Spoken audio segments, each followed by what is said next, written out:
అరే జాబ్ వచ్చినాక మనోళ్ళు కొంతమంది నేను లేకపోతే ఈ కంపెనీ నడవదు, ఈ పడిపోతుంది, నాతోటి కాకపోతే ఓన్తోటి కాదు అన్నట్టు ఫీల్ అయి పని చేస్తుంటారా. ఫుల్ అడ్డ వల్ల కష్టపడుతుంటారు, ఫుల్ లాయల్ అనమాట. నేను కూడా గట్టే చేస్తున్నా ఒకప్పుడు. తర్వాత అర్థమైంది ముచ్చట. ఒక విషయం గుర్తుపెట్టుకోరి, రేపు పొద్దుగాల నువ్వు పోయినావనుకో, అదే అంటే వెళ్ళిపోయినావనుకో, 2 రోజులు నేను రిప్లేస్ చేసి పడేశారు కంపెనీ. ఏంది అది ఇంపార్టెంట్ ఏం కాదు నువ్వు.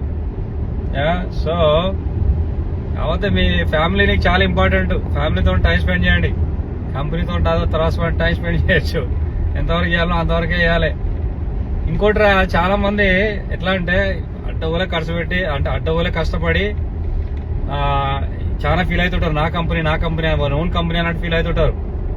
అది ఎప్పుడో ఒకసారి వీళ్ళు అడిగినప్పుడు హాలిడే ఇవ్వకపోవడమో, లేకుంటే వర్క్ ఫ్రమ్ హోమ్ చేస్తా అంటే వద్దనడమో, లేకుంటే అడిగినంత శాలరీ రేజ్ చేయకపోవడమో, లేకుంటే ఏదో మిస్అండర్స్టాండింగ్ అయిపోయి మొత్తం సిచ్యువేషన్ అంతా ఉల్టా అయిపోతుంది.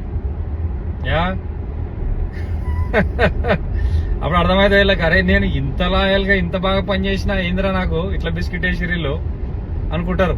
ఇక అప్పటి నుంచి ఆ కంపెనీ అంటే అసలు ఇట్లా అసహ్యం పెరిగిపోతుంది అనమాట. కంపెనీతోని ప్రేమలో పడకురి.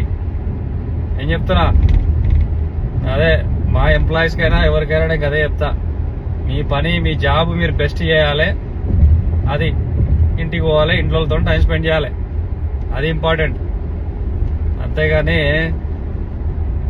Don't fall in love with your job man. Follow for more. All the best.